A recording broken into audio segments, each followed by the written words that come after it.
Alors bonsoir, je m'appelle Marco, j'ai fondé en 2002 une des premières sociétés, ou la première société européenne de ethical hacking, piratage éthique, qui a eu beaucoup de succès parce qu'il s'est trouvé que les banques privées suisses, avant la fin du secret bancaire en particulier, étaient extrêmement intéressés de s'assurer qu'on ne pouvait pas rentrer dans leur réseau et de protéger ce qu'on appelle le fichier central qui contenait les noms des clients. C'était l'époque où ces banques privées faisaient fusionner le réseau d'entreprises avec Internet. Les gestionnaires commençaient à avoir Internet sur leur poste de travail. Et donc, ils sentaient qu'il y avait un grand risque. Et donc, ils nous ont beaucoup sollicité pour faire ça. Pendant 10 ans, on a fait ça. On a travaillé avec beaucoup de banques privées, beaucoup d'institutions d'État. On a démontré la vulnérabilité du système de e-voting à Genève. Ça a fait une controverse à l'époque dans la presse. On s'est beaucoup amusé pendant 10 ans à faire quelque chose qui aurait été illégal si on ne nous avait pas donné le droit de le faire. Et après cette société-là, j'ai fondé une autre société qui fabriquait des systèmes pour les opérateurs télécoms, pour détecter de l'abus, ils appellent ça, chez leurs clients. Donc un opérateur comme Swisscom, qui a des millions de clients, est intéressé à savoir qui parmi ses clients sont infectés, par exemple, par du malware qui enverrait des spams via son réseau, parce que ça a des coûts importants pour eux en termes de bande passante, en termes de blacklisting de leurs adresses IP, etc. Ils veulent savoir, mais il y a des lois sur la protection des données. Ils ne peuvent pas juste regarder dans votre trafic pour voir en détail ce que vous faites. Et donc, on a développé des systèmes de corrélation. Aujourd'hui, on appelle ça du big data ou du data mining, mais à l'époque, on disait corrélation, c'était statistique, pour identifier certains comportements comme ça abusifs et pour que Swisscom et d'autres opérateurs puissent, leur département de abuse management, détecter qui est infecté pour leur faire savoir qu'ils sont infectés typiquement. Et donc ça demande d'être capable de caractériser de façon très précise la nature des attaques informatiques. Ce qu'on pouvait faire puisque ça faisait 10 ans qu'on les mettait en œuvre nous-mêmes. Et donc ça, j'ai vendu à RUAG, qui est une société de défense, et pendant 1 an, j'ai travaillé pour eux comme chef de produit cyberdéfense. Et puis, c'est à peu près à cette époque-là où je me suis réveillé sur la nature du monde. J'avais fréquenté beaucoup de dirigeants, beaucoup de puissants. La crise financière de 2008 m'avait vraiment ébranlé, pas parce qu'on a adopté l'école de macroéconomie du Zimbabwe, mais parce que tous les experts et tous les intellectuels ont changé d'avis du jour au lendemain, sont rentrés dans une nouvelle orthodoxie. Et moi qui croyais comprendre le système financier, qui croyais être très intelligent, je me suis rendu compte que finalement je ne comprenais rien et que tous ces experts qui avaient changé leur veste et qui avaient adopter une nouvelle orthodoxie ne reconnaissaient même pas qu'ils avaient changé d'avis. Le vocabulaire a changé, les idées ont changé. C'était comme une espèce d'hypnose collective.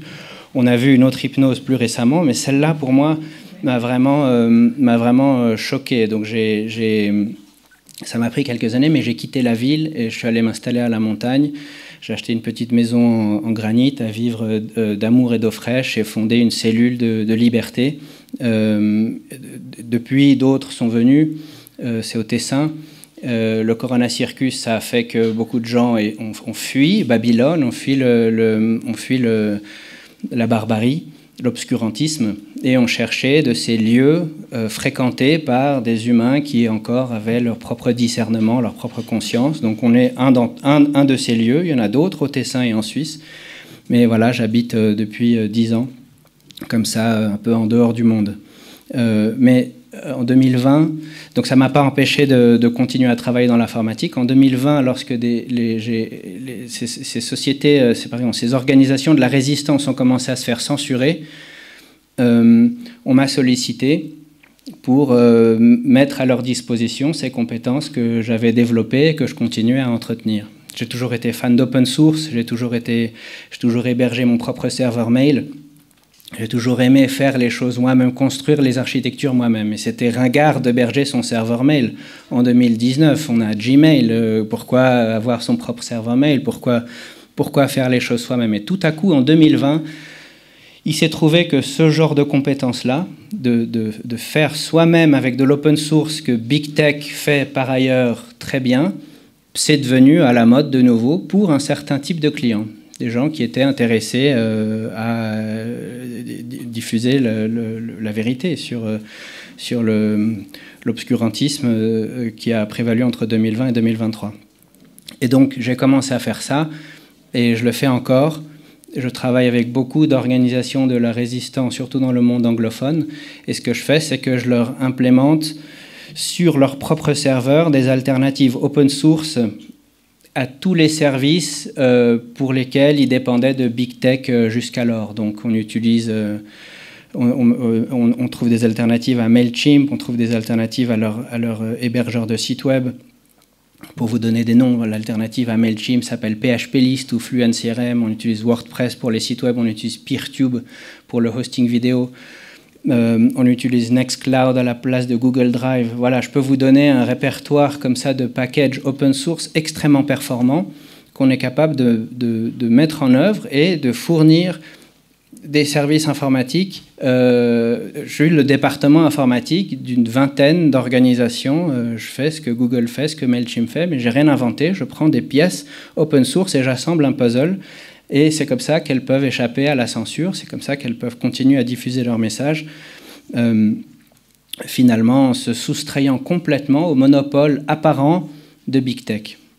Donc voilà, ça c'est ce que je fais. Et puis j'ai le plaisir maintenant de travailler aussi pour Liliane, pour Cara News et puis Essential News. Donc c'est toujours ça, c'est cet aspect informatique-là, mettre en œuvre des alternatives libres, souveraines, open source, de façon à contrecarrer le monopole de ces grosses sociétés pléthoriques qui ont la prétention de pouvoir imposer la pensée et la parole. Et donc, la raison pour laquelle je suis là aujourd'hui, c'est pour poser une question. Est-ce que la technologie est une source d'oppression ou d'émancipation? La technologie digitale en particulier. Je ne parle pas de l'innovation au sens large des chemins de fer, je parle de la technologie digitale. Et la raison pour laquelle je pose la question, c'est que pour la plupart des gens, surtout dans la résistance, la réponse semble évidente, il s'agit d'oppression. Je nie pas qu'il y ait des passeports biométriques, qu'il y ait des systèmes de reconnaissance faciale, qu'il y ait un caractère oppressif lorsque cette technologie est dans les mauvaises mains, c'est-à-dire dans la main du pouvoir, dans la main de l'État. Mais l'argument que je vais faire ce soir, et dont j'espère vous convaincre, c'est qu'il y a le revers de cette médaille-là, et que la technologie digitale est aussi à beaucoup d'égards extrêmement émancipatrice. Je vais vous donner des exemples concrets. Je vais essayer de faire cet argument. Et je vais même aller plus loin en disant, regardez, quand Elon Musk, quand Mark Zuckerberg disent que la technologie est oppressive et qu'il faut faire attention, etc., et qu'ils entretiennent cette peur volontairement, lorsque Hollywood nous sort des films avec Edward Snowden, des choses comme ça, c'est pas que c'est faux, c'est pas que ce qu'ils disent est faux, c'est qu'ils cachent une partie de la vérité et qu'il y a un but là-dedans. Et ce but, je vais tenter de l'expliciter. Je vais essayer de développer l'argument qu'ils ont envie qu'on ait peur de la technologie, ils ont envie qu'on soit technophobe et qu'on adopte une position primitiviste qui est, à mon avis, de mauvaise aloi. Voilà, ça va être l'objectif ce soir. Peut-être que je n'arrive pas à convaincre tout le monde. Je sais que Liliane est sceptique, mais j'apprécie qu'elle ait eu l'idée de me permettre de développer cet argument contradictoire. Voilà. Alors, la première chose que je dois dire, c'est sur la nature d'Internet lui-même. On imagine souvent Internet comme une sorte de réseau téléphonique, un backbone, une sorte de colonne vertébrale à laquelle tout le monde serait connecté. Ça ne marche pas comme ça, c'est très très différent du système téléphonique. Internet, c'est une somme de connexions volontaires et bilatérales. C'est extrêmement stochastique, c'est extrêmement chaotique. Internet est né parce que deux personnes ont voulu se connecter. Alice et Bob veulent se connecter, donc ils cofinancent une ligne et font cet accord qu'on appelle un accord de peering. Ensuite, Charlie arrive, Charlie veut parler à Bob, et donc il faut un accord de peering entre Bob et Charlie. Mais ensuite, Charlie veut parler à Alice, donc plutôt que de faire une troisième ligne entre Alice et Charlie, il y a ce qu'on appelle un protocole de routage qui fait en sorte que le trafic part d'Alice, passe par Bob et arrive chez Charlie. Et si vous regardez le chemin que prend les paquets sur Internet, il y a des protocoles extrêmement sophistiqués qui trouvent le chemin le plus court. Et entre un jour et l'autre, le chemin est susceptible d'être différent. Même entre une heure et l'autre, selon la congestion du réseau, ça peut être différent. Donc Internet est la somme de l'initiative humaine libre et unilatérale.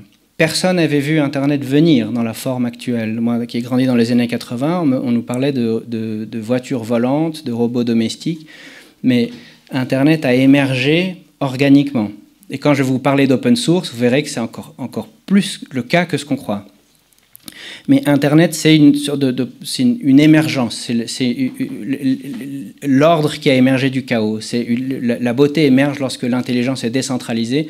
Internet a émergé grâce à l'intelligence décentralisée de l'humanité et ça a produit beaucoup de beauté. Et donc on me rétorque souvent « Ah oui, non, mais c'est DARPA, c'est l'armée américaine qui a inventé Internet, et puis le CERN qui a inventé le web, etc. » Ça, c'est pas tout à fait exact. Les planificateurs centraux, les parasites, ont la capacité de repérer l'innovation et de la monopoliser et de la gâcher en partie. Encore, ils ne sont pas encore capables d'éliminer toute la beauté. Mais c'est ce qui s'est passé avec Internet. Ce n'est pas ARPA, ce n'est pas l'armée américaine qui a inventé Internet. J'ai juste noté le nom là parce que je ne me rappelle pas par cœur, mais le modèle sur lequel Internet est fondé s'appelait, dans les années 60, le Intergalactic Computer Network, et c'est un type qui s'appelle Joseph Karl Licklider, qui était le vice-président de Bolt, Beranek et Newman Inc., qui a inventé le concept d'Internet. Ça vient du secteur privé, ça vient, plus que du secteur privé, ça vient de l'esprit d'un homme.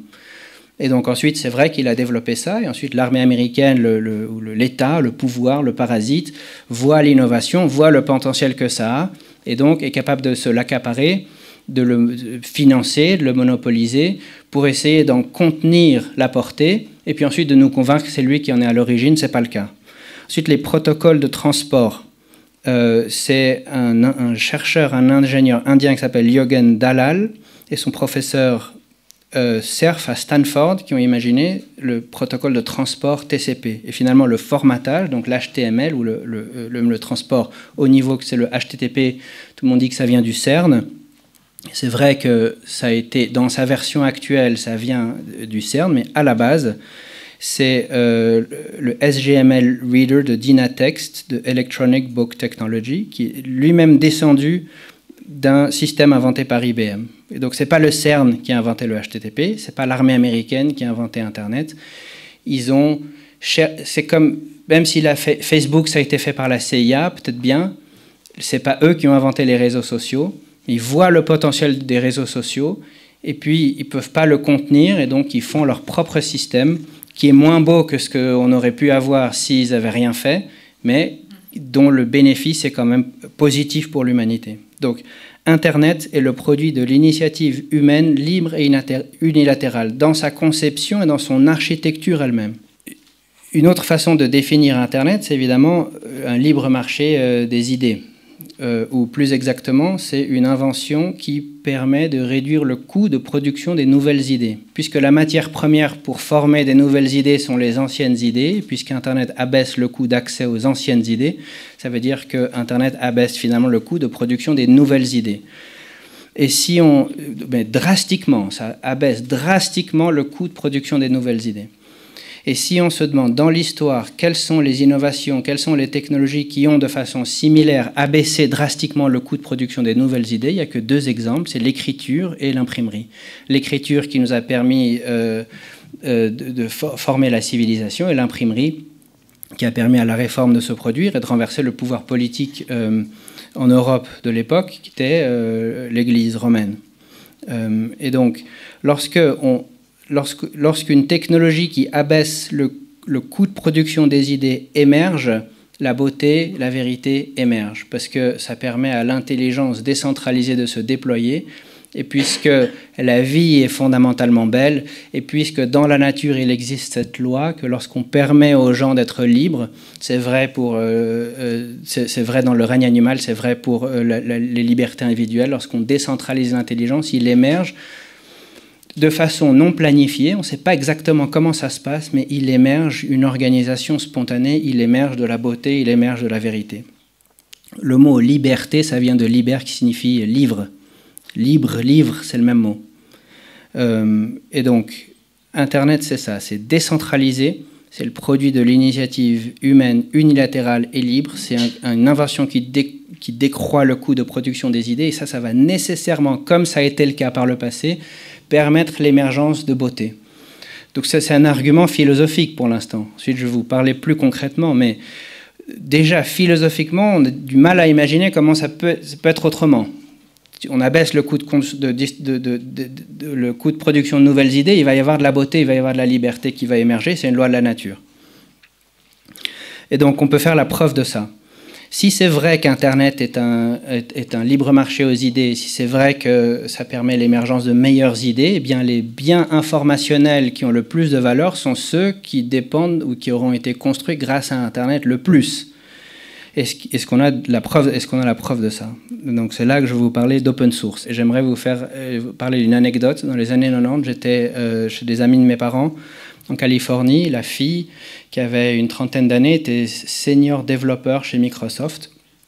Dans les années 90, moitié des années 90, moi je détestais conspuer Microsoft à cause de leur position dominante, le monopole qu'ils exerçaient, la façon qu'ils avaient de tuer les innovations, etc. J'étais un fan de Linux, c'était le kernel 1.2 à l'époque, c'était vraiment les débuts de Linux. Et moi, à 15 ans, naïf que j'étais, je disais à cette femme-là, mais Linux, c'est 10 fois mieux que Windows. C'était Windows NT4 à l'époque. C'est 10 fois mieux que Windows. Le kernel, c'est tellement stable. Et puis, c'est multitask, multi-user. Ça va forcément dépasser Windows. C'est mieux. C'est pas reconnu, mais c'est objectivement mieux. Et elle rigole. Elle me dit, mais comment est-ce que tu espères que... elle était vaguement familière avec le principe de Linux. Linux, c'est un système d'exploitation open source, c'est-à-dire que tout le monde contribue comme il l'entend. C'est totalement méritocratique, il n'y a pas de hiérarchie, il n'y a pas de véritable organisation. Elle me dit, comment est-ce que tu espères que le produit d'un effort totalement distribué, sans budget, sans hiérarchie, sans organisation, puisse jamais dépasser le produit d'une entreprise comme Microsoft qui bénéficie de dizaines de milliards de dollars de financement avec les meilleurs ingénieurs du monde? C'est illusoire. J'aurais dû lui répondre à l'époque, pour la même raison que la liberté individuelle produit plus de prospérité que le communisme, que la planification économique centrale, mais je ne savais pas, ce niveau d'argumentation-là. J'étais juste convaincu de mon fait que l'open source allait dépasser le closed source, allait dépasser ces innovations-là fortement planifiées, fortement centralisées. Eh bien, aujourd'hui, et on ne le dit pas assez, mais l'open source, donc Linux et son cousin direct FreeBSD, c'est 99% des smartphones, parce que iOS et Android sont basés sur Linux et FreeBSD, c'est 75% des serveurs dans le monde. On se moquait de l'open source dans les années 90. Aujourd'hui, c'est évident que c'est ce qu'il y a de mieux. Et pour une grande majorité de produits, que ce soit serveur mail, serveur web, serveur DNS, système d'exploitation, les systèmes d'exploitation sur les satellites, sur les tours de téléphonie portable, etc., c'est toujours de l'open source. Et Apple, Microsoft et les autres, qui sont pragmatiques, ils se rendent compte que, ben tiens, on a ça, c'est 10 fois mieux que ce que nous, on n'a jamais pu produire, et donc ils l'adoptent. Sur les Mac, c'est macOS X, c'est FreeBSD. Sur iOS, c'est Linux. Sur Android, c'est FreeBSD. Donc, c'est open source.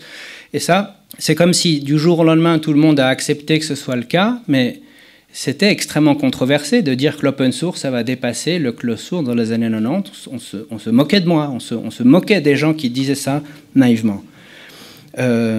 Mais pourquoi? Parce que c'est décentralisé et l'open source, c'est une somme de contributions unilatérales et libres. C'est totalement méritocratique, on s'en fout si vous avez 5 ans, 80 ans, si vous êtes blanc, noir, jaune ou violet, c'est un homme, une femme ou autre chose. Si le code que vous produisez est de qualité, il va être adopté. Et il y a dans l'open source un principe qui s'appelle the right to fork, c'est le droit de faire sécession. Si un produit open source qui existe, ça ne vous plaît pas la façon dont c'est développé, vous avez le droit de prendre tout ce contenu-là et de faire une branche, de faire un fork, comme on appelle, de faire votre propre projet. Et ce code, il appartient à l'humanité. Et donc, il y a des exemples notables comme ça. MySQL, qui était un super système de base de données open source, a été acheté par Oracle. Et ça a commencé à être corrompu sous l'influence de cette multinationale pléthorique. Et donc, il y a des développeurs qui ont forqué, qui ont pris le code de MySQL, qui ont dit nous on va faire notre propre truc, ça on va s'appeler ça MariaDB.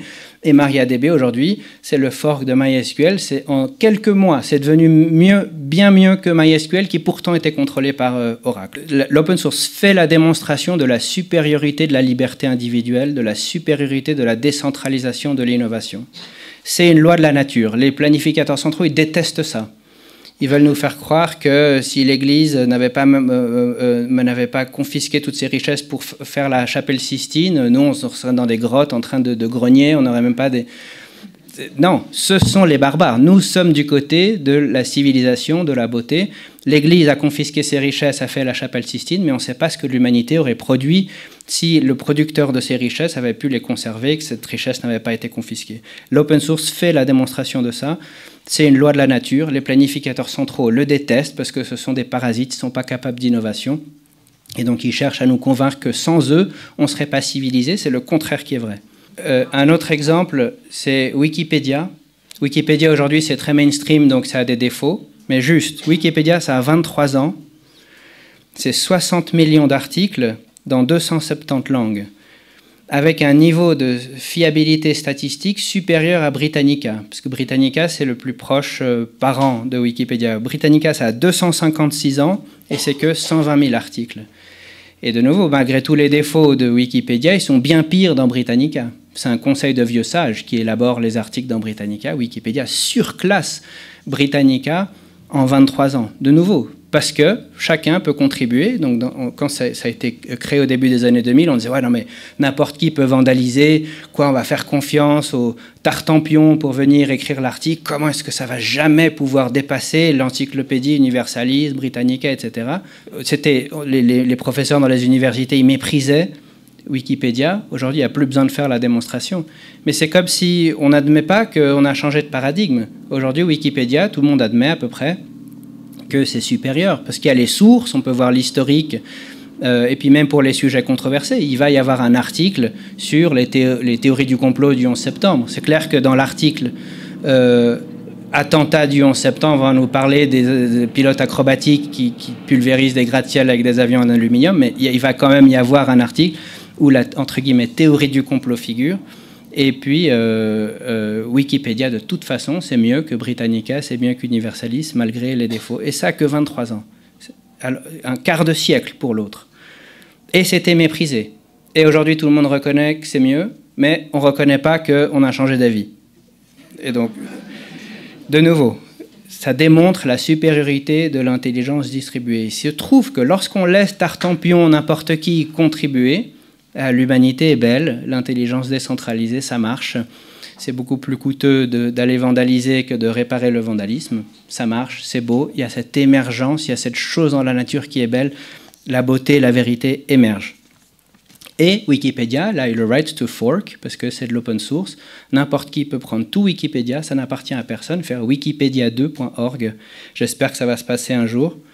Mais ça n'appartient à personne. Chacun peut prendre le contenu de Wikipédia, soit d'aujourd'hui, soit d'il y a 10 ans, et faire son propre Wikipédia. Personne n'a de monopole là-dessus. Donc voilà, sur la partie philosophique, j'espère que j'ai déjà fait un petit bout de chemin pour vous montrer que la technologie digitale qui permet à l'individu d'agir, au moins d'un point de vue philosophique, sans en avoir encore fait la démonstration formelle, ça devrait permettre à une certaine beauté d'émerger. Mais laissez-moi vous donner un argument beaucoup plus concret. Qu'est-ce qu'on entend par ère digitale? On dit on est dans l'ère digitale. Digital, ça vient du mot digit, de nombre. Ce que ça veut dire simplement, c'est que le mot information est devenu un synonyme du mot nombre. Une symphonie, c'est un nombre. Ce n'est pas une série de petits nombres, c'est un nombre, un grand nombre. Un film, c'est un nombre. Donc un fichier de 1 gigabyte, c'est un chiffre, c'est un nombre de 1 milliard de chiffres. On peut représenter ce film de différentes façons, selon la compression, mais c'est un chiffre. Un film est un chiffre, une idée est un nombre, plus exactement. Un film est un nombre, une symphonie est un nombre, une idée est un nombre, un livre, c'est un nombre. Et donc, on ne peut pas empêcher la prononciation des nombres.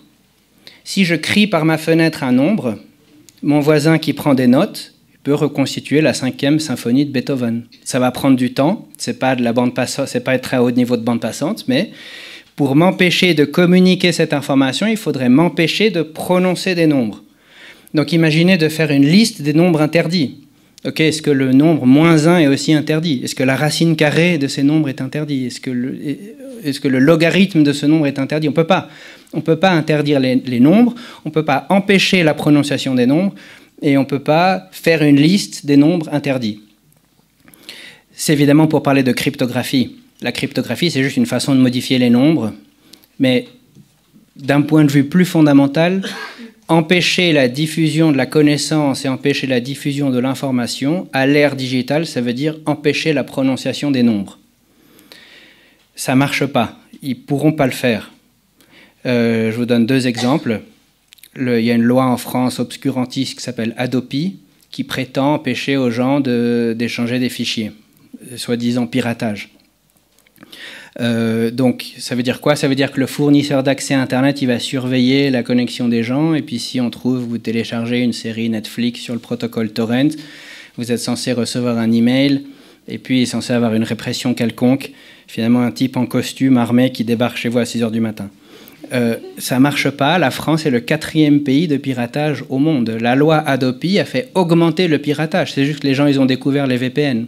Le VPN, c'est un tunnel crypté. Mais je vais expliquer après. C'est un tunnel crypté, ça permet de dissimuler totalement ce qu'on fait sur Internet. C'est devenu très très facile d'avoir un VPN. La France est le 4e pays qui pirate le plus par tête d'habitant. C'est fantastique.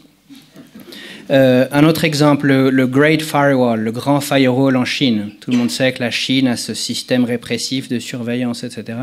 Tous les expats qui voyagent en Chine savent que c'est absolument élémentaire de contourner le Great Firewall. Ils prétendent empêcher aux gens d'aller sur Bloomberg. Bon, c'est clair que 80% des gens, comme partout, sont domestiqués, ils s'en fichent, ils acceptent. Mais si vous voulez aller sur Bloomberg depuis la Chine, c'est très facile. Il y a des VPN, donc des tunnels cryptés, qu'on ne peut même pas reconnaître, on ne peut même pas savoir que c'est crypté, on ne peut même pas savoir le Great Firewall, parce qu'il y a des ingénieurs qui ont imaginé un système, ils disent ils veulent nous bloquer le système, bon bah c'est facile, il suffit de faire comme ça, et voilà, et c'est fait, et c'est open source, et ils ne peuvent pas l'empêcher, ils sont impuissants, ils peuvent essayer de faire peur, ils peuvent déployer des efforts de propagande qui sont toujours plus compliqués, toujours plus complexes, mais le Great Firewall en Chine, c'est un échec, ça ne marche pas. Il y a d'innombrables moyens techniques de le contourner, et il n'y a pas besoin d'être un expert. Et les expats qui voyagent en Chine et qui veulent continuer à accéder aux sites auxquels ils ont l'habitude, ils savent le faire, et ils le font tous les jours, et il n'y a rien que le pouvoir chinois puisse faire. Et pourtant, il ne manque pas de moyens pour essayer de détecter ces choses-là. Ça ne marche pas, c'est un échec, mais on ne le dit pas. Pourquoi? Parce qu'on ne peut pas empêcher la prononciation des nombres. Et si vous essayez, je vais ajouter 1 au nombre. Je prends la racine carrée du nombre. Et donc, ça ne marche pas. Donc, les crimes de lèse-majesté, le révisionnisme, la censure, la dissension, mais aussi la diffamation et le copyright, c'est plus possible de criminaliser ces choses-là. C'est simplement plus possible. L'humanité a inventé un moyen de se soustraire à cette répression. Il faut le vouloir, mais on a un moyen de se soustraire à cette répression. The Pirate Bay, qui est un site de piratage où on peut télécharger des fichiers torrent pour pirater de la musique et des films, etc., ça fait longtemps qu'ils essaient de le censurer. Ça ne marche pas, ils n'y arrivent pas, c'est toujours là. Il y a un autre exemple que j'adore, c'est celui de LibGen. Si quelqu'un ne connaît pas LibGen, s'il vous plaît, c'est libgen.is ou .rs. C'est une bibliothèque d'Alexandrie, c'est le plus grand site au monde de piratage de livres. Piratage. Copier, c'est pas pirater, parce que si je copie un fichier, vous avez toujours le fichier, donc c'est pas du vol. Mais ils appellent ça piratage. Donc c'est des gens qui se sont dit, le mot libre et le mot livre, c'est le même mot. Les livres devraient être en libre accès. On va numériser les livres et on va les mettre à disposition sur un réseau décentralisé. C'est 2,5 millions de livres. LibGen, libgen.is. Il y a à peu près tous les livres. Peut-être pas les derniers livres, mais des livres de maths, des livres de médecine, de la littérature. C'est absolument fantastique. Ça fait longtemps qu'ils essayent d'éliminer ça. parce qu'ils n'aiment pas les gros éditeurs, ils n'aiment pas, ils veulent avoir le monopole sur la diffusion des livres, ils ne veulent pas que les gens puissent télécharger des livres comme ça, facilement, gratuitement. Ils n'arrivent pas à censurer LibGen parce que c'est décentralisé, ça fonctionne sur les réseaux torrent, c'est crypté, ils n'y arrivent simplement pas. Et donc, ils n'en parlent pas, personne n'en parle, je vous en parle ici ce soir, s'il vous plaît, ça va changer votre vie, vous allez découvrir ça. Et donc, j'encourage encore d'acheter des livres. Si vous aimez un livre, il faut évidemment soutenir l'auteur, acheter le livre, mais on ne va pas acheter tous les livres qu'on lit. De la même façon qu'on n'achète pas un CD pour toutes les musiques qu'on écoute. On achète les meilleurs livres. De toute façon, on n'a pas assez de place dans les maisons, dans les bibliothèques pour avoir tous les livres qu'on lit. Et donc, il faut connaître LibGen, il faut aller regarder le livre, télécharger le livre. Et si c'est vraiment un bon livre, alors achetez un livre, de préférence pas sur Amazon. Mais de toute façon, ça relève de votre choix. C'est pas un type en costume armé de vous dire il faut faire comme ci, il faut faire comme ça tu peux lire, ça tu peux pas lire.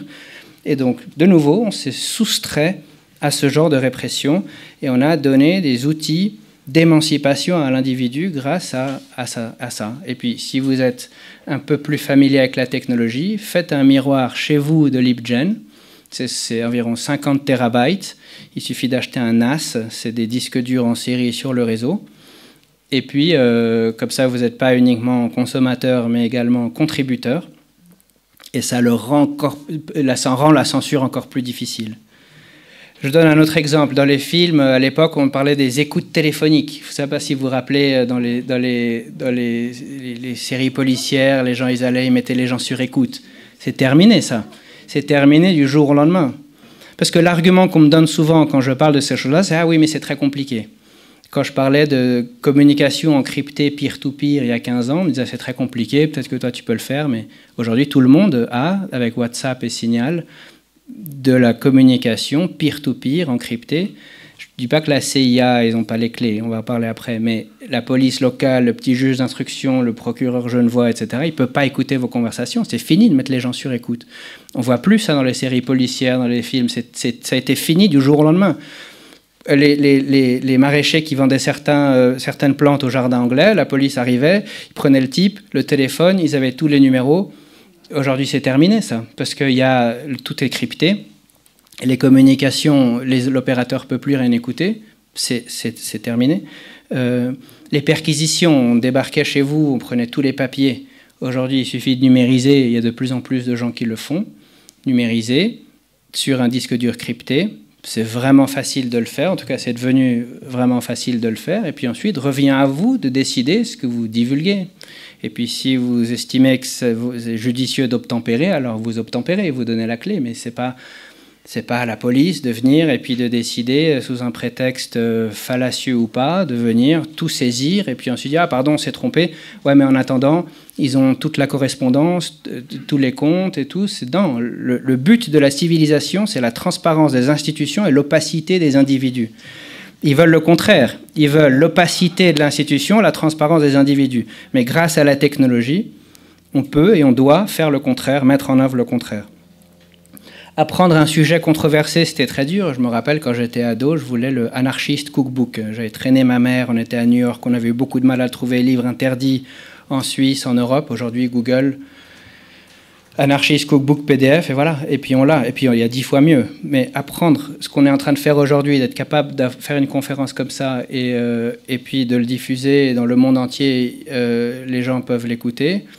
On trouve ça normal, mais il y a une génération, c'était pas possible. Il y avait un tel monopole sur la diffusion de l'information. Il faut quand même se rappeler de ça. Il faut le rappeler. Ce qu'on fait avec Essential News, ça n'aurait pas été possible il y a une génération. Et puis l'opérateur, il ne sait pas que la personne elle accède à Essential News. Et puis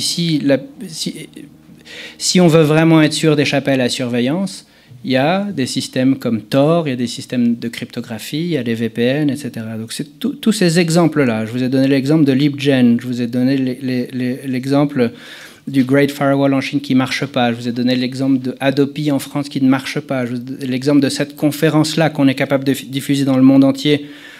Certainement que les barbares, les planificateurs centraux, ils ne voudraient pas qu'on parle de tout ça. Ils ne voudraient pas que je fasse la publicité à LibGen et à Pirate Bay. Et bien pourtant, voilà, je suis là et je le fais.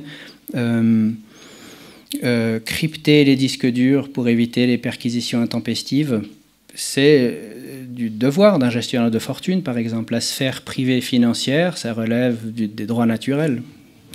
Il y a un autre exemple, c'est Sci-Hub, c'est le cousin de LibGen. Donc pour les publications et les papiers scientifiques, il y a un monopole encore plus fort que dans la publication de livres. Et donc les gens qui ont fait LibGen, ils ont fait aussi Sci-Hub, ça s'écrit SCI-HUB. Tous les papiers qui sont monopolisés, les papiers scientifiques dans les revues scientifiques sont monopolisés par des grandes sociétés comme Helvesier. Ils les prennent, ils les copient et ils les mettent là en libre accès. Et donc si vous cherchez de la recherche, si vous êtes un chercheur, les doctorants, ils utilisent ça aujourd'hui parce que ça coûte trop cher. Ça coûte trop cher pour les universités, surtout quand elles sont financées par des fonds publics, d'avoir des souscriptions à tous ces systèmes-là. Donc les chercheurs, ils vont sur Sci-Hub, ils vont sur LibGen. Voilà un autre exemple. Donc je vous ai donné tous ces exemples de moyens qui nous permettent d'échapper à la criminalisation du révisionnisme, de la dissension, du copyright, à échapper à la censure et à échapper au crime de lèse-majesté, qui a toujours existé. Aujourd'hui, ça s'appelle autrement, mais c'est crime de lèse-majesté. Si on dit, si le roi il nous persécute parce qu'on dit que c'est un con, c'est probable que ce soit vraiment un con. Mais aujourd'hui, on peut le dire beaucoup plus facilement qu'on pouvait il y a un siècle. Il y a autre chose dont je veux parler, c'est la fédération, parce que ça, c'est le futur des réseaux sociaux. Et c'est ce qu'on a fait pour la résistance avec Peertube. Imaginez si vous pouviez avoir votre propre serveur Facebook. Vous appelez ça facebook2.com. Et puis le software qu'ils ont sur le serveur, qui permet aux gens de se connecter et d'interagir, si vous pouviez avoir le vôtre. Et ensuite, vos amis peuvent venir et interagir les uns avec les autres. Ou votre propre YouTube. Votre propre YouTube, un serveur, comme on a pour Cara News, comme on a pour Essential News, où plutôt que de mettre les vidéos sur YouTube ou sur Vimeo, on les met sur son propre système, et qui soit tout aussi bien. Ça serait cool, et puis c'est pas difficile de le faire. On peut mettre des vidéos sur WordPress ou sur Peertube ou ailleurs, mais le problème, c'est que on se retrouve dans un silo. C'est que pour voir les vidéos de Cara News, il faut aller sur Cara News. Pour aller voir les vidéos d'Essentiel, il faut aller sur Essentiel. Pour aller voir les vidéos de Corbett, il faut aller sur Corbett. Et puis, chacun est dans un silo. Les grandes plateformes ont cet avantage du réseau. C'est que sur YouTube, il y a à peu près tout, sauf ceux qui se sont fait censurer.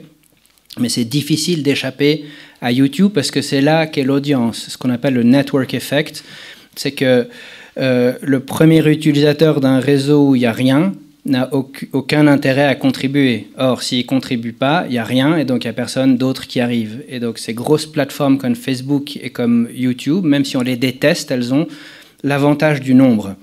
C'est ce qu'on appelle le network effect. Donc héberger son contenu soi-même, c'est pas difficile. Par contre, on est handicapé parce qu'on est dans un silo.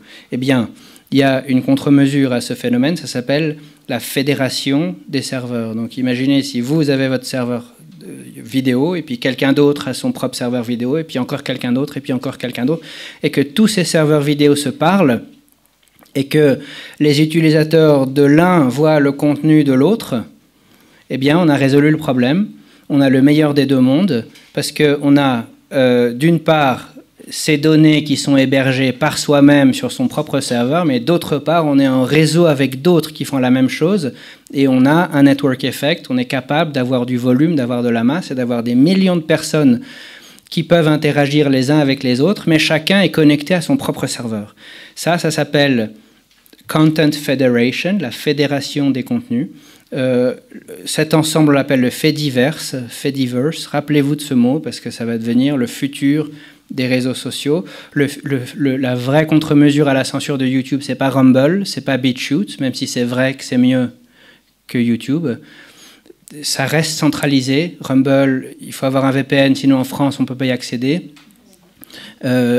La vraie alternative, c'est celle-là, c'est celle que je viens d'expliciter, c'est la fédération des contenus. C'est chacun a son propre serveur, et puis les serveurs, ils communiquent entre eux, et puis tout le monde peut voir tout le monde, et tous les contenus sont accessibles. Et donc, il y a un système vidéo pour ça qui s'appelle Peertube, et qui est fantastique. C'est incensurable.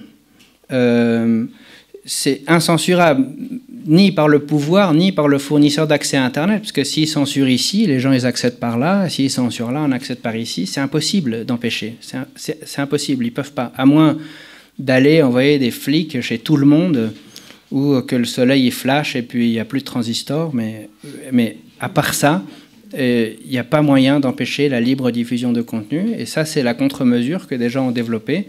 Les protocoles qui font fonctionner ce genre de système fédératif s'appellent Nostr et ActivityPub. Et ça va devenir mainstream. Du jour au lendemain, ça va être évident. Et aujourd'hui, je le dis parce que ça ne l'est pas encore.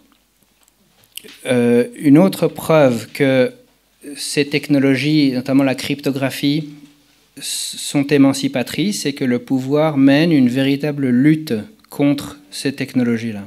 Il y a une guerre contre la cryptographie qui est en cours.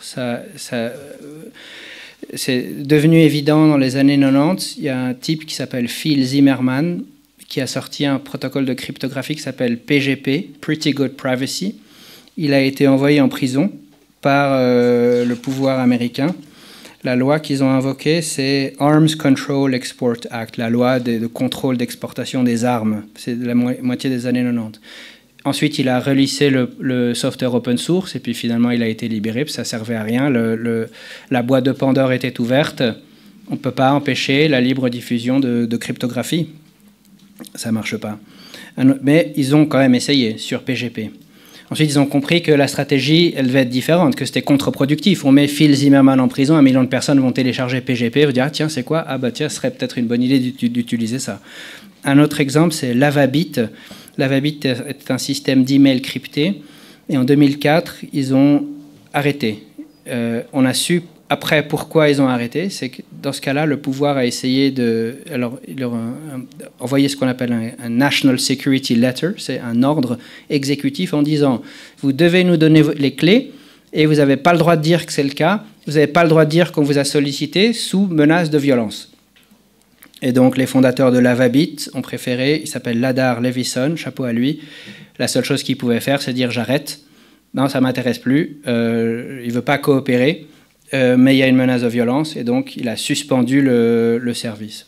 Et donc, c'est comme ça qu'on le sait. La même chose s'est passée avec TrueCrypt en 2014. On n'est pas sûr que ce soit le cas, mais un jour, TrueCrypt, c'était un système d'encryption pour les répertoires et les disques qui était absolument fabuleux, open source.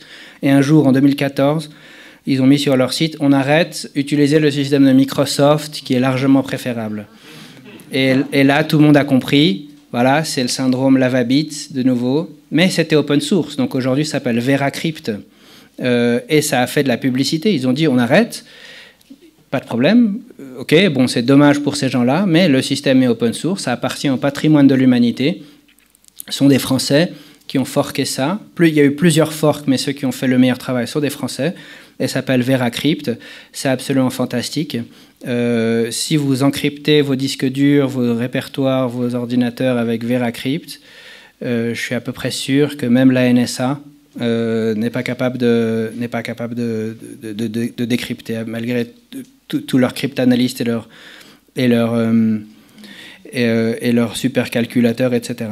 Et la preuve de ça, c'est qu'il y a eu 2 sociétés suisses qui s'appelaient CryptoAG et Omnisec, qui pendant toute la guerre froide ont vendu des systèmes cryptographiques au monde entier, dont on a découvert récemment que c'était des sociétés détenues par la CIA.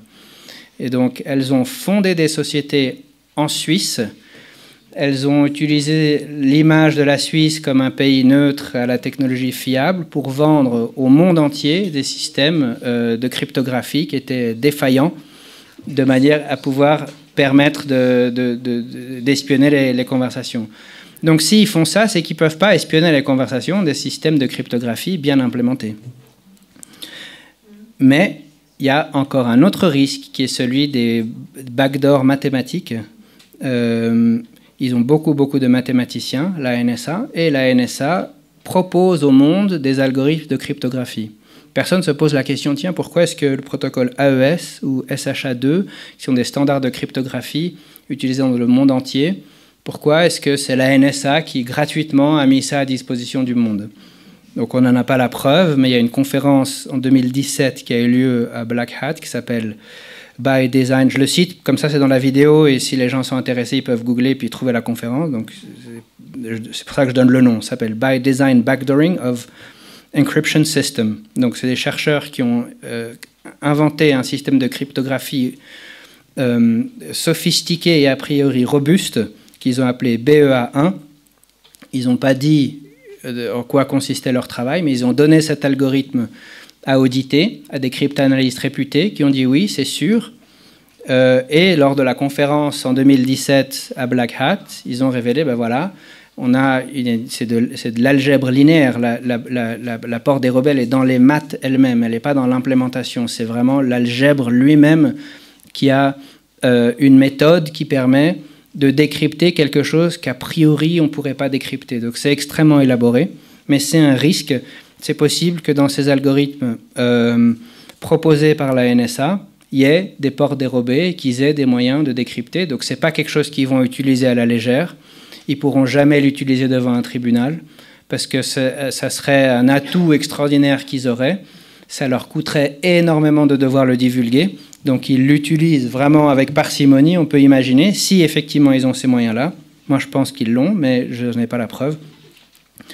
Mais qu'est-ce que ça veut dire? Ça veut dire, un, qu'on peut utiliser d'autres systèmes qui n'ont pas été proposés par la NSA, et deux, que s'ils doivent déployer de tels moyens, c'est que la cryptographie représente véritablement une menace pour eux. Donc VeraCrypt, qui permet de cumuler des algorithmes de cryptographie, vous pouvez encrypter une chose avec 3 algorithmes consécutifs, que vous pouvez choisir. Il suffit de choisir des algorithmes qui n'ont pas été proposés par la NSA, puis d'en mettre 3 au lieu d'en mettre un seul. C'est à peu près certain qu'ils ne puissent pas décrypter, et ça les embête beaucoup. Et c'est pour ça qu'ils envoient des National Security Letters, c'est pour ça qu'ils fondent des sociétés, c'est pour ça qu'ils proposent des algorithmes, parce que ça représente une véritable menace pour eux. Ils veulent la transparence des individus et l'opacité des institutions, mais c'est le contraire qui est en train de se passer. Qu'est-ce qu'on peut faire soi-même? C'est pas nécessaire de faire un effort disproportionné. Les choses, elles arrivent. Il y a des ingénieurs qui travaillent. Comme je vous dis, presque tout le monde utilise aujourd'hui de la messagerie cryptée, sans même le savoir, sans que ce soit compliqué. Mais crypter vos disques durs, c'est même si vous n'avez rien à cacher. C'est juste que si on vole l'ordi, comme ça on ne peut pas le décrypter, si par hasard il y a une perquisition ou quoi, c'est une question morale. On le fait pour des raisons morales, parce que pourquoi est-ce qu'on doit le laisser ouvert? Donc sous Windows, on peut le crypter, ça s'appelle BitLocker, c'est intégré à Windows. Et de nouveau, je ne dis pas que la CIA, ils ne peuvent pas décrypter BitLocker, mais la police genevoise, ils ne vont pas pouvoir ouvrir ça. FileVault, sous Mac, et Lux, sous Linux, c'est des systèmes qu'on appelle full disk encryption, ça veut dire que le disque dur est crypté. Ça, il faut le faire pour une question de principe. C'est cette intention-là qu'il faut mettre dans l'univers, même si on n'a rien à cacher. Et puis si la police vous saisit le laptop ou quoi, vous avez oublié le mot de passe, et puis ensuite on réfléchit, et puis l'initiative vient de nous. Il faut découvrir LibGen et il faut parler de LibGen. C'est une bibliothèque d'Alexandrie, c'est absolument extraordinaire. Torrent, de préférence ne pas donner d'argent à Netflix, Amazon et ses pourvoyeurs de propagande. S'il y a quelque chose que vous voulez voir, il suffit d'aller le télécharger sur le réseau Torrent, demander à quelqu'un qui vous montre, c'est vraiment pas compliqué. Et parce qu'il y a de temps en temps des choses intéressantes, et puis c'est aussi intéressant de regarder la propagande de temps en temps, mais il ne faut pas payer, il ne faut pas leur donner de l'argent, parce que c'est le fruit de notre travail, de notre imagination. Donc utiliser le protocole Torrent, c'est ces choses qu'on fait pour des questions morales. Si on n'a pas mis la muselière pendant le Corona Circus, c'était inconfortable, ça représente un petit effort, mais c'est question de principe, on ne collabore pas, on désobéit, c'est obscurantiste la muselière, donc on ne le fait pas. Et c'est plus confortable de la mettre, et donc c'est plus confortable de ne pas utiliser cryptographie, mais on le fait parce que c'est une question de principe, on ne fait pas ça pour changer le monde, on ne fait pas ça pour convaincre qui que ce soit. Changer le monde, c'est changer les autres. Le monde changera quand suffisamment de monde se seront changés eux-mêmes. Et c'est la Providence qui décide. Donc on agit sur soi pour une question morale. C'est pas une question pratique, c'est une question morale. Et pour avoir l'anarchie extérieure, il faut avoir la monarchie intérieure. Donc avoir cette discipline et puis décider de le faire. Voilà, juste parce que c'est ce qu'il y a de juste. J'ai fait à peu près le tour de la démonstration. Il y a encore un sujet important que je vais aborder, mais pour revenir sur ce que j'ai dit jusqu'à présent, j'ai démontré que le pouvoir, les parasites sont en train de perdre la guerre,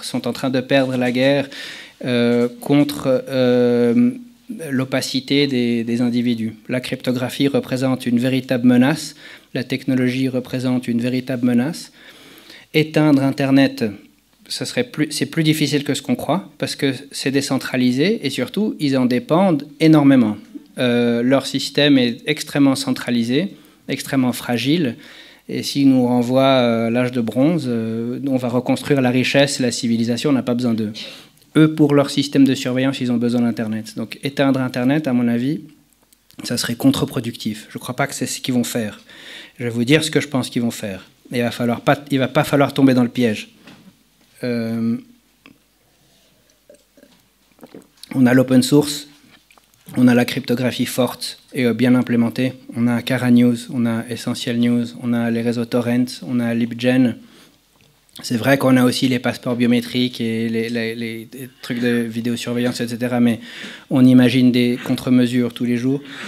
On a des systèmes dont je n'ai pas parlé, par exemple Mesh Network. S'ils éteignent Internet, on arrive à reconstituer des Internets locaux. Il y a des technologies comme le Software Defined Radio. Aujourd'hui, c'est devenu très très facile de brouiller des signaux du GPS aux signaux des transpondeurs d'avion. C'est extrêmement illégal. Je ne suis pas en train de dire qu'il faut le faire, mais c'est possible de le faire.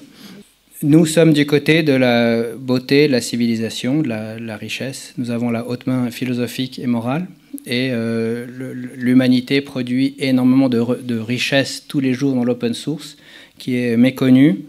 Et le pouvoir, au contraire, cherche à nous faire peur et cherche à nous convaincre que la technologie est nocive et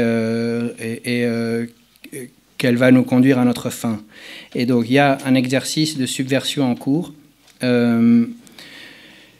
L'objectif, c'est de mener une stratégie de problème, réaction, solution.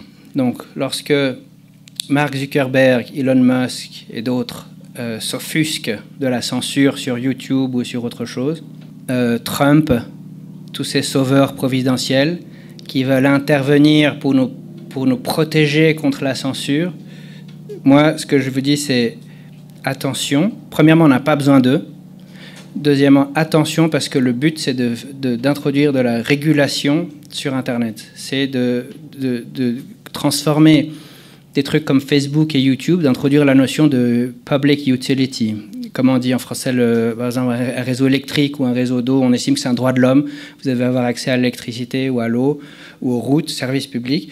Donc on veut créer cet amalgame, dire YouTube, c'est un service public. Il y a l'obligation de permettre la libre expression, mais une loi qui impose aux sociétés privées, qui impose aux réseaux sociaux de permettre la libre expression. Et là, il risque d'y avoir une grande partie de la résistance qui applaudit ça. Ah, finalement, heureusement, grâce à Elon Musk, etc., on va nous sauver, etc. Mais attention, parce que on va ensuite nous sortir que derrière, c'est un grand droit, mais c'est aussi une grande responsabilité. Et donc, pour prévenir les abus de ce nouveau droit extraordinaire que le planificateur central nous a octroyé dans son immense magnanimité, il faut identifier les gens sur Internet, vous comprenez, parce que ce pouvoir-là, ce droit-là, il ne faut pas en abuser. Donc tout le monde peut être d'accord de dire, bon, bah, la petite contrepartie, c'est d'être identifié sur Internet. Et ça, c'est une véritable menace. Si le pouvoir nous oblige d'utiliser des clés privées que seul lui a la capacité et l'autorité d'émettre, ça veut dire qu'il va avoir la capacité de nous identifier formellement sur Internet. Il va y avoir des gens qui vont chercher à des contre-mesures et contrecarrer ce système-là, mais je pressens que c'est ce qui va se passer. Il suffit de voir qui est sur le bord de Bilderberg. C'est des fabricants de puces digitales d'identification numérique pour les passeports qui proclament, je ne vais pas donner de nom, vous pouvez aller voir, ils proclament depuis longtemps que c'est normal que sur Internet, il faut être identifié. C'est une question de protection des enfants, c'est une question de protéger... Voilà, on est d'accord. Protéger le droit, le libre droit à l'expression. C'est ça, c'est problème, réaction, solution. Le problème, c'est, oh mon Dieu, on a censuré Alex Jones. Alex Jones n'a jamais été populaire depuis qu'il a été censuré de YouTube. Hein, cette censure a été contre-productive. Moi, je dis que c'est fait exprès.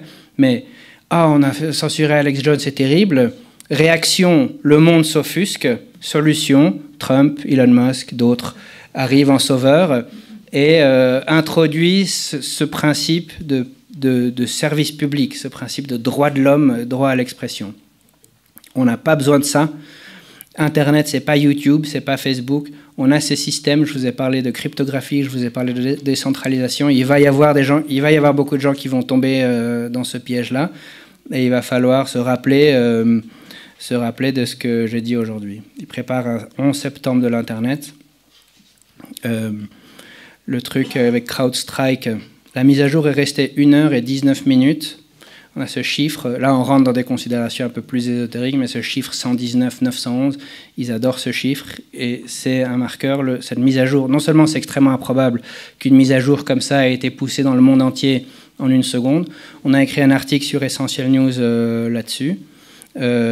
C'est délibéré, à mon avis, j'en ai pas la preuve, mais je pense que cette défaillance a été délibérée. Ça a permis d'introduire dans la conscience du public l'idée qu'il existe des killware. Killware, ce mot va devenir, ça va devenir plus répandu. C'est un software qui tue, killware. Il y a malware, il y a killware, un software qui tue, et que pour la protection de la vie, pour la protection de la liberté d'expression, et c'est un droit de l'homme, etc., il faut identifier les gens sur Internet. C'est ça la grande menace. Je crois qu'ils vont essayer de le faire, je crois que ça ne va pas fonctionner, ça ne va pas marcher, parce qu'on a des alternatives, parce qu'on a des mesh networks, parce qu'ils ont essayé de le faire en Chine en imposant un logiciel obligatoire sur chaque dispositif connecté à Internet. Ça n'a pas fonctionné, donc ça ne fonctionnera pas. Mais ils vont essayer de le faire, et ça ne fonctionnera pas. Mais ce sera notamment grâce à vous, grâce à nous qui parlons de ça et puis qui explicitons la menace avant qu'elle se matérialise. Voilà, j'en ai fini pour ma présentation ce soir. Je réponds à vos questions bien volontiers. J'espère que j'ai réussi dans une petite mesure à... Thierry Breton, dans tout ça. Donc ce truc de Telegram, c'est pas crypté. Telegram, c'est pas crypté. Donc vous pouvez faire un secret chat avec quelqu'un. Donc là, il y a un cryptage peer-to-peer, mais toutes les channels, tous les groupes Telegram, c'est pas crypté. Et donc, moi, ce que j'ai vu avec cette arrestation-là, qu'elle ait eu lieu ou pas, c'est que tout le monde a présenté Telegram comme une messagerie cryptée. C'est pas vrai. Et c'est pas une théorie du complot. C'est pas crypté.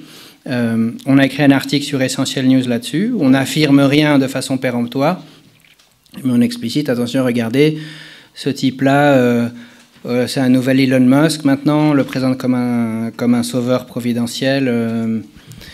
Donc, j'ai peut-être tort, mais j'ai l'impression que c'est une mise en scène. Thierry Breton qui s'offusque et qui dit « Ah, il faut absolument censurer ». C'est inacceptable que les gens puissent avoir leur propre opinion. C'est une caricature, c'est une blague, c'est fait pour provoquer une réaction. Je l'ai dit aussi pour le Corona Circus. Klaus Schwab, le casting est parfait, c'est un méchant de James Bond, il manque juste le chat blanc. Ils n'imposent pas un ordre nouveau, 30% des gens ont conscience et ne veulent pas. C'est une provocation. Oui, il y a une majorité de gens qui sont domestiqués, ils vont accepter, on leur dit, la télé leur dit le ciel est jaune, ils vont répéter la ciel est jaune, mais ils ne comptent pas. Les intellectuels aujourd'hui sont dégoûtés. Les intellectuels au sens strict, l'élite au sens strict, les chefs d'entreprise, les investisseurs, les journalistes, les intellectuels, il y a des gens instruits dans la société. Ils sont dégoûtés par le Corona Circus. Corona Circus a été un fiasco. Ils ont reconnu que l'injection, ça ne servait à rien. Ils sont en train de reconnaître que c'est dangereux. Sur mon blog, j'ai écrit que ça allait être le cas, parce que j'ai compris, quand ils n'ont pas placé d'armes de destruction massive en Irak, j'ai compris qu'il y a un exercice de subversion. Ils veulent qu'on soit dégoûté par le système. Ils ont besoin de nous pour détruire ce système de façon à pouvoir en imposer un nouveau. Et donc, voilà pourquoi je vais peut-être un peu trop loin, mais j'estime que cette histoire de Telegram, de Pavel Durov, ou je ne sais quoi, de Thierry Breton, que tout ça c'est une provocation, que c'est la construction artificielle du problème qui a pour objectif de provoquer une réaction et dont ils ont la solution. Et donc, moi, j'aime pas de voir que tous les médias disent « Oh, Telegram, c'est horrible parce que c'est crypté ». Non, c'est pas crypté. C'est pas vrai qu'ils censurent pas. C'est pas vrai qu'il a refusé d'obtempérer avec donc Pavel Durov a accepté de collaborer avec la Russie, soi-disant pour lutter contre le terrorisme. C'est pour ça qu'ils ont levé l'interdiction en Russie de Telegram. Mais ça a été admis. Et maintenant, tous les journaux énoncent des contre-vérités. Et donc, je crois pas que ce soit de l'incompétence. Mais j'ai peut-être tort. Si c'est de l'incompétence, c'est une bonne nouvelle. Et Signal, à votre avis, c'est pareil? Et Signal, je pense que c'est mieux que Telegram parce qu'au moins c'est crypté. Donc ça veut dire que le fournisseur d'accès à Internet, il ne peut pas lire les messages. Oui. Mais c'est centralisé, c'est pas open source. Oui. Donc moi, je préfère Elements, par exemple. Elements. Mais l'URL de ça, c'est elements.io. ELEMENT.io. Ça fonctionne sur Matrix et c'est open source. Et donc j'aime bien, moi, pouvoir voir ce que j'installe, regarder le code source des logiciels que j'installe. Et puis Signal utilise un protocole de cryptage qui est propriétaire. On ne sait pas s'il est robuste ou quoi. Donc c'est sans doute pas efficace contre les services de renseignement, sans doute efficace contre la police locale et le juge d'instruction local. Mais au moins c'est crypté, au moins ça passe pas comme Telegram. Merci pour votre conférence. Pourriez-vous parler un peu d'intelligence artificielle, un peu quels avantages et inconvénients de cette... Ouais, ça c'est intéressant parce que j'ai fait des réseaux de neurones à l'EPFL. J'aurais pas cru voir dans ma vie un ordinateur passer le test de Turing. Je dois dire que je suis bluffé par... C'est comme si on était passé du feu au transistor. Le test de Turing, c'est le test d'intelligence qui a été imaginé par Alan Turing, l'inventeur de l'ordinateur moderne, qui a dit « L'ordinateur sera considéré intelligent le jour où vous pourrez avoir un dialogue via du texte avec un ordinateur et qui réussira à vous faire croire que vous avez affaire à un humain. » Et là, ChatGPT 4, il surclasse le test de Turing. Et je ne pensais pas qu'on verrait ça.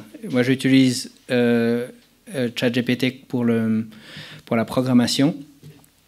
Je suis bluffé. Je dis, fais-moi une fonction qui fait ceci, cela, paf, il me le fait. La plupart du temps, si c'est suffisamment bien spécifié, il n'y a pas de bug. Mais s'il y a un bug, je dis, ah, là, tu n'as pas checké, tu n'as pas vérifié ce cas-là, etc. Enfin, je spécifie le problème et puis il me dit, ah oui, c'est vrai, hop, il me corrige le truc.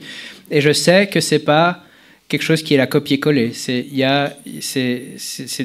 fais des choses extrêmement spécifiques, extrêmement uniques. Il y a quelque chose de mystérieux qui et d'ailleurs les créateurs de ces LLM, de ces modèles de Large Language Models, eux-mêmes le disent, c'est une black box. On a découvert empiriquement ce que ça permet de faire. On ne sait pas comment ça marche. Le chain of thought, cette capacité qu'ont ces réseaux de langage à conserver une idée au fil de la conversation, ils ne savent pas comment ça marche, ils l'ont découvert complètement empiriquement, ça n'a jamais été prévu. Donc, il y a une espèce de forme de conscience primitive. Il y a peut-être quelque chose... Ensuite, on rentrerait dans des considérations plus ésotériques. Si la conscience est un champ, est-ce que ça peut channeler là-dedans? Je ne sais pas exactement. Ceci dit, de nouveau, la meilleure chose à faire, c'est la prolifération open source. Aujourd'hui, la boîte de Pandore est ouverte. Le pouvoir va tenter de dire « Ah, c'est dangereux, il faut réguler ». Ça veut dire avoir un monopole dessus. Donc, ce qu'on peut faire de mieux, c'est la prolifération. C'est de éviter toute forme de régulation. Le danger, c'est le pouvoir. il faut réduire le pouvoir, il faut décentraliser le pouvoir, distribuer le pouvoir, réduire le pouvoir. Le danger, c'est pas l'outil lui-même. Je dirais pas que l'outil est intrinsèquement mauvais. C'est un outil d'une puissance absolument extraordinaire. Je suis pas capable d'envisager la façon dont c'est susceptible de transformer la société. C'est quasi eschatologique. Mais le danger viendrait une arme comme ça qui serait entre de mauvaises mains sur laquelle ils auraient un monopole. Ça serait ça le danger. Donc il faut encourager la prolifération open source et empêcher le pouvoir d'imposer des règles qui signifieraient imposer un monopole. Un très grand merci. Moi j'arrive ici comme un homme préhistorique avec des boutons dès que j'ouvre un ordinateur parce que je sens tout ce que ça peut avoir de prise de pouvoir sur moi. Là, tu es en train d'ouvrir un champ et tu l'as ouvert de façon presque poétique. Tu as parlé, je ne sais pas combien de fois, de beauté. C'est quand même fascinant d'arriver à une conférence informatique où tu nous parles de beauté. Merci pour ça, c'est extraordinaire. Moi qui cultive mon jardin, je me rends compte que tu es en train d'approcher une dimension que je ne sais pas nommer, mais qui est la subtilité extraordinaire de la biodiversité. Et je crois que tu es en train de décrire dans le monde informatique ce que je ressens dans le monde naturel, c'est-à-dire ces influences multiples qui donnent du hasard partout, et ce hasard qui est toujours extraordinairement adaptatif et qui nous fait ouvrir des nouveaux champs sans cesse. Donc, je ne peux pas dire autre chose que ça. Je suis bluffé par ta conférence. Je vais la regarder. Je vais essayer de mettre en application. Mais comme je suis un homme préhistorique, je ne sais pas encore comment ça va transparaître sur mon ordinateur. Mais je vais aller vers ça et je vais essayer de le transmettre comme tu nous encourages à le faire. Merci encore. Merci pour ça, parce que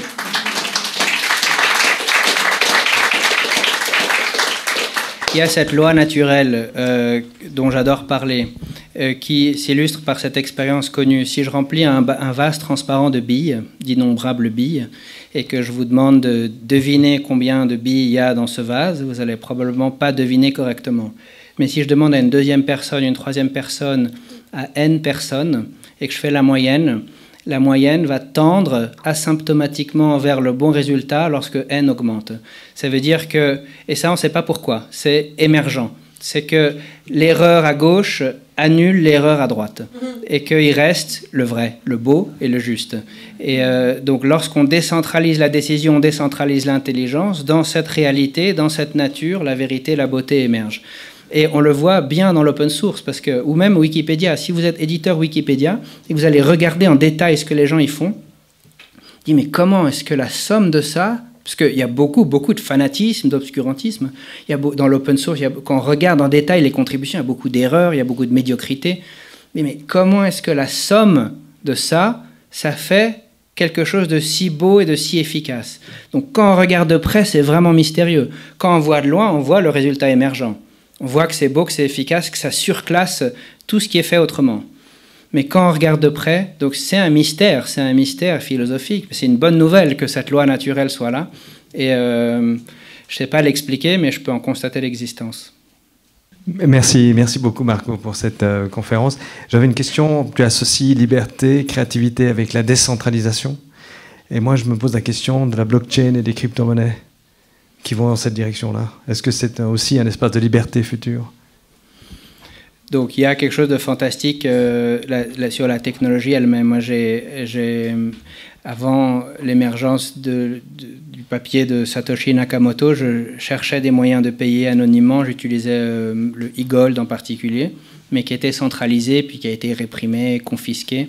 Et lorsque ça a émergé, lorsqu'un système de paiement décentralisé a émergé, moi j'ai vu une immense beauté là-dedans, c'est la séparation de l'argent et de l'État. 100 ans après la séparation de l'Église et de l'État, on peut séparer l'argent et l'État, soustraire au souverain ce pouvoir incommensurable de frapper la monnaie. On n'a plus besoin de décapiter le roi, on peut simplement ignorer ses proclamations. Séparation de l'argent et de l'État, dénationalisation de la monnaie, j'ai vu ça comme absolument fantastique. Mais malheureusement, comme toutes les belles choses, ça a été en quelque sorte accaparé. Bitcoin, c'est plus ce que c'était. Il y a d'autres projets, à mon avis, qui dépassent le Bitcoin. Malheureusement, la majorité des gens qui achètent du Bitcoin, ils ne l'utilisent pas pour payer. Ils le gardent pour essayer de gagner des millions. C'est une sorte de casino, une sorte de spéculation. Ça me révulse, cette avarice, cet appât du gain. Le Bitcoin, c'est un moyen de paiement. Ce n'est pas un moyen de stocker de la valeur. Ce qui fait que le Bitcoin est rare, c'est la propriété mathématique du nombre. Chaque bloc est le résultat d'un problème mathématique compliqué. C'est une solution d'un problème mathématique compliqué. C'est ça ce qui fait que c'est rare, ça ce qui fait que c'est beau, mais ça doit être utilisé pour payer, pas pour épargner. Ça n'a aucun sens, ou encore moins pour spéculer. C'est ridicule. Et donc, c'est ça ce que je regrette. J'espère que l'humanité va réussir à se soustraire, à retirer ce monopole du frappage de la monnaie au pouvoir. Il peut continuer à faire autre chose, à agiter un drapeau, mais la monnaie, il a abusé de ce pouvoir-là, il faut le lui enlever. Il faut réaliser le rêve de Friedrich von Hayek de dénationaliser la monnaie. Donc le blockchain, il y a quelque chose d'intrinsèquement beau là-dedans, cette idée de distribution et de décentralisation. Maintenant, comme avec ce que je disais tout à l'heure, si l'État nous dit « Ah, mais c'est moi qui émets la clé privée », c'est-à-dire si vous n'avez pas la liberté de faire vous-même votre clé privée, tout à coup ça peut devenir oppressif. Et donc ça, c'est le CBDC. Si l'État, par la violence, essaye de dire on interdit toutes les crypto-monnaies, toutes les technologies de blockchain, sauf celles pour lesquelles on aura nous-mêmes émis la clé privée aux gens, qui c'est lié à l'identité physique, ça peut devenir oppressif. Ils risquent d'essayer de le faire, ça ne va pas marcher. Et pourquoi ça ne va pas marcher, à ton avis ? Parce que tu ne peux pas empêcher la prononciation des nombres. Parce qu'on ne peut pas distinguer un truc crypté avec un truc aléatoire. Ah, ça c'est crypté. Ben non, c'est un nombre aléatoire. Comment ça ? Il n'y a pas de preuve que c'est crypté. Et donc, c'est intrinsèquement pas possible. Il faudrait avoir un tel recours à la force, un tel niveau de surveillance que c'est pas praticable. C'est pour ça qu'ils investissent des telles ressources dans la propagande et dans la désinformation. L'époque où la propagande, il suffisait de dire « Ah, on va aller bombarder au Vietnam, allez, tout le monde dans l'avion, on y va », ça marche plus, ça. Chaque mensonge est vendu dans une boîte de vérité, et il y a un moment où on a dit suffisamment de vérité. Donc la propagande est de plus en plus compliquée, on parle de différents niveaux de psychologie, de persuasion inversée, etc. Donc c'est de moins en moins efficace avec le temps. Ils vont essayer de provoquer un faux éveil, présenter un faux sauveur, mais c'est risqué de faire ça. C'est bien qu'il y a un éveil véritable qui risque de se produire, sinon ils ne risqueraient pas de faire ça. Et donc c'est pour ça que je crois que ça ne va pas marcher. Je ne peux pas dire exactement qu'est-ce qu'ils vont faire, quand ils vont le faire et quelle va être la contre-mesure, mais je vois que dans la mesure où il s'agit de contrôler la prononciation des nombres, ça ne va pas être possible, qu'il va toujours y avoir des moyens de désobéir, de le contourner. Et tu sais, même dans le document Agenda 2030, Agenda 2030 des Nations Unies, c'est écrit en toutes lettres, il va toujours y avoir une portion de récalcitrants qui ne va pas accepter d'être gouverné. Mais ils peuvent arriver avec des technologies fantastiques, avec... donc l'humanité choisit d'être domestiquée. Il y a une dimension de consentement. Je ne sais pas exactement pourquoi, mais au minimum, c'est parce que c'est pas pratique sinon. Il y a une sorte de besoin de persuasion. Donc, il y a une sorte de deux humanités, j'imagine. Moi, je suis à la montagne. Moi, je ne participe pas, en tout cas. Tu as commencé en parlant du hackage et des hackers. Est-ce que tu peux nous en dire un peu plus ? Parce que c'est vrai que, comme ignorant, enfin comme moi je suis en tout cas, on a l'impression que ces systèmes qui sont en train d'être mis en place vont être tout puissants. Et toi, tu as plutôt l'air de dire que si plein d'intelligences se mettent en réseau et en synergie, il y a moyen de rentrer dans ces systèmes ou de ou de les évincer. Tu peux nous en dire un peu plus? Donc un hacker, dans mon vocabulaire, c'est pas forcément quelqu'un qui est un gourou en informatique, c'est plutôt quelqu'un qui fait les choses différemment. Donc si vous avez déjà utilisé une machine à café pour faire du thé, vous êtes un hacker. Et donc nous, on a eu beaucoup de succès parce qu'on a imaginé un moyen auquel personne n'a pensé. Tout le monde, pour pirater les entreprises, tout le monde imaginait qu'on attaquerait la forteresse à coups de bélier. Et donc ils avaient construit des hauts murs blindés, etc. Et nous, on n'a pas fait ça. Nous, on offre au roi un cheval en bois, et dissimulant des hommes en armes. Donc concrètement, ça veut dire quoi? Aujourd'hui, on appelle ça phishing, on appelle ça advanced persistent threats, on appelle ça client-side attack, tous ces mots sophistiqués qui existent. Mais pendant 10 ans, on a eu libre cours. Les banques et les entreprises avaient des murailles extraordinaires autour de la DMZ, autour du périmètre qui est connecté à Internet, qui est ouvert sur Internet. Et là, il y avait firewall, le système de protection, c'était impossible de rentrer par là. Mais les gestionnaires, qui eux avaient accès au système interne, pouvaient recevoir par mail absolument n'importe quoi, des fichiers exécutables. Le mot phishing n'existait pas. Et donc on envoyait un mail en se faisant passer pour un client, avec un exé qui ressemble à un PDF, et puis il cliquait dessus à tort et à travers. Et ensuite, ce programme-là communiquait avec nous. Donc, c'était pas compliqué. C'était finalement pas compliqué. Donc, ensuite, ils ont commencé à vérifier qu'il n'y avait pas de fichier exécutable dans les pièces jointes. Donc, on mettait dans un zip avec un mot de passe, et on donnait le mot de passe au téléphone. Ben là, le système ne peut pas voir ce qu'il y a dans le zip parce qu'il y a un mot de passe. Et donc, on arrivait comme ça pendant 10 ans. Aujourd'hui, ça a changé. Et encore, parce que aujourd'hui, ce qu'on fait pour pirater une entreprise, c'est pas attaquer la forteresse, c'est on envoie un mail, on fait ce qu'on appelle du phishing. Par contre, on va pas mettre un truc en pièce jointe, ça marche plus. Mais on donne une URL, par exemple. On donne une URL, les gens ils cliquent dessus, et puis ensuite, ça exploite une faille dans le navigateur de type zero day, c'est-à-dire une faille pour laquelle il n'y a pas de correctif disponible. Et ces failles-là se monétisent aujourd'hui. Si vous découvrez une faille zero day qu'on appelle de remote code execution, donc qui permet d'exécuter du code à distance, aujourd'hui vous pouvez le vendre entre 200 et 300 000 $. Et il y a des failles comme ça dans WhatsApp, dans Opera, dans tout ça. Il y a des moyens de fabriquer des payloads, fabriquer des pages web ou des messages, des SMS ou des messages sur WhatsApp, de telle façon à ce que lorsque vous recevez ce message ou que vous l'alliez sur cette page, ça exécute un shellcode, ça exécute un logiciel du malware, un cheval de Troie, sur l'ordinateur.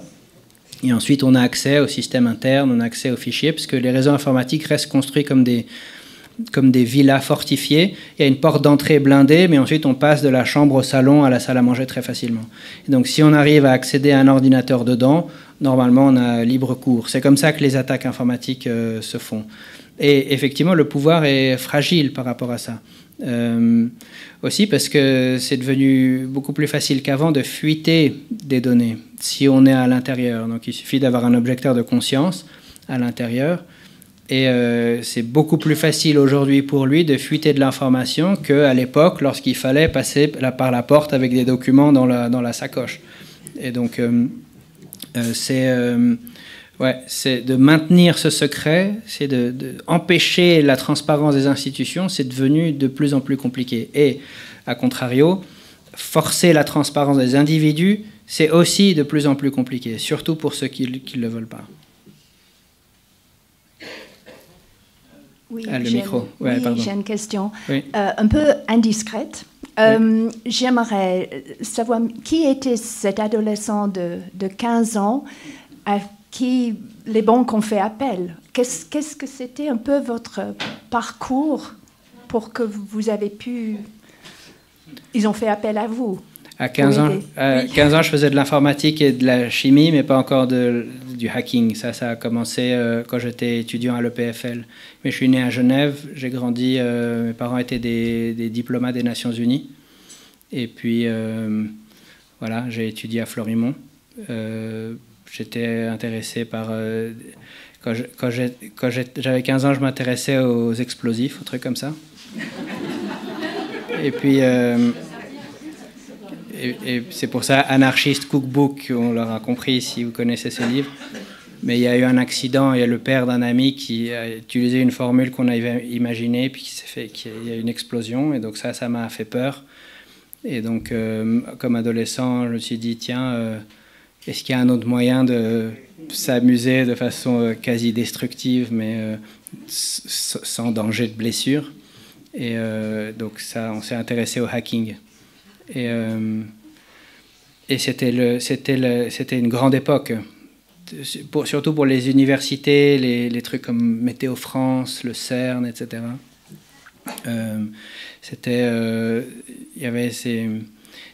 C'était même pas illégal. Il y avait une sorte de cette bonne guerre. Si on rentre chez Météo France, ils vont pas faire un caca nerveux. C'est un enfant, il a accédé à notre supercalculateur.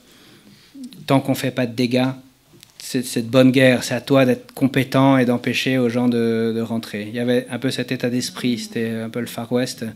Donc j'aimais beaucoup ça. Ça a beaucoup changé. Tu parlais des failles 0D. Oui. Et qu'ils existent encore. Oui.